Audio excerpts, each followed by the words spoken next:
What's up everyone, it's Bruce Waha. Hope y'all are having a good day. In today's episode of Wingman Wednesday, we're going to be taking a look back at my time at OSAN Air Base as a Mustang medic as part of the field response team in Korea. We'll be touching base on many different aspects of the Air Force exercise life, as well as concentrating on the 4AO role within medical operations team. So if you get the opportunity to get out there and have orders to Korea, you'll be better prepared and understand your role during the exercise. But before we get started, be sure to like this video and subscribe if you like what we're doing here at Wild at Heart. Alright, let's get into it.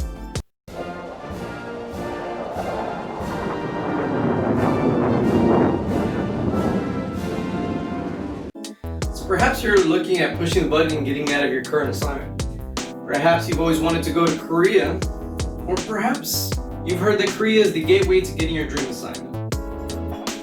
So what we'll be concentrating on today is the 4AO role within the exercise life, which is Korea. If you're wondering what a 4AO is, check out this video interview I did with Airman Vision where I discussed my AFSC, and our last episode where I talked about my current 4AO role in the patient movement process at TPMRC. Now the medical mission is the heart of the exercise because it's our role to ensure that we have a fit fighting force in defense of aggression and also have the fittest airmen to mount an ample defense against any aggression that we encounter. In no other place in my military career thus far have I seen the evidence where every medical role is vital and ensures the well-being, health, and fitness of our fighting forces. Every day that I went back to my dorm, I felt that I mattered. I felt that everything I did had an impact on the mission. That is the best thing about being assigned to Korea and being a Mustang medic. The camaraderie, the dedication to the mission, and the fulfillment that you achieved your mission that day. And that is the reason why often airmen read blue when they get to Korea. I was assigned to flight medicine within the 51st Aerospace Medical Squadron, Team Daebak.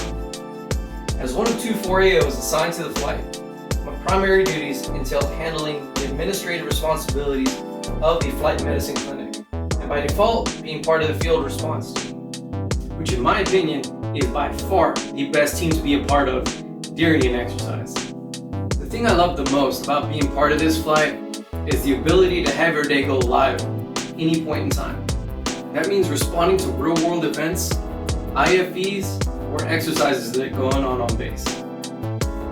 This means that this team actively goes out and responds to an airman in an aircraft, either while in flight or on the flight line, and has a medical or potentially medical emergency from an eject crash or having psychological issues while in the air. Now this team hops into an ambulance or an ambus and goes out to the site in response to the incident or wherever the patient is at. Now a 4AO can often feel like they're just lost in the monotony of everyday clinic life. Being part of field response team or flight medicine actively breaks that up, because at any point in time you can respond to a real world event or an emergency event, depends on what's going on. And as a 4AO, that's very refreshing and fulfilling because it lets you know what your role is in the medical mission. It lets you know that you're just not another cog in the system or just lost in the everyday clinic life. Now the base is effectively always in a pre-war or pre-exercise environment. Thus, the med group, much like the other units on base, operates in a deployment-like environment. FRT is essentially the ambulance when the rest of the base goes into lockdown. The team is based with flight docs, flight nurses, PAs, and enlisted medics, such as 4Ns, 4NFs, and 4AOs. They are the only team in the med group that will leave the med group during an exercise or during a real-world wartime event. Now, if a unit is bombed or attacked and requests medical assistance, once the MCC designates the area to be safe, the field response team will go out in full battle rattle and mob gear to retrieve the patients and deliver them to the medical group for triage. But no joke, it's exhausting work. You'll be soaked in sweat literally from head to toe. So it may be a good idea to keep extra athletic weight military clothing to help with that. Now I personally kept 2 packs of Under Armour shirts, underwear, and Fox River fatigue socks to keep my feet dry and keep them from getting tired too prematurely. Because you're gonna live in that mock gear. You're gonna live in that battle route. You might as well get used to it. Yes, that even means the mask. You're gonna sleep in that, you're gonna drink with that, and if the exercise goes well, you get to take it off, it will eat still in mop gear. Now, during exercises, FRT is still required to respond to real world events. So IFEs, emergencies, incidences that happen throughout the base, they will still respond to those events. So what does that mean for an FRT member? It means that you're always going to be prepped, you're always going to be on the go, and you're going to be the most tired team at that medical group. But you will also be the most fulfilled team. I can guarantee you that. Now, the exercise schedule turns into a 24-hour ops, which means you're going to be on a 12-hour schedule every day for the duration of that exercise. And if you're required to bed in at the clinic, you should have a morale sleep kit. Hey Gonzo, what's a morale sleep kit? Well, imagine you're going to be traveling, and everything that you would typically take to make that trip more comfortable, that is a sleep morale kit. A U-pillow for your neck, a small pillow, a blanket, some headphones, anything else that you think that you would need during travel, you may want to consider, because you're going to be sleeping on a litter. So make the best of it.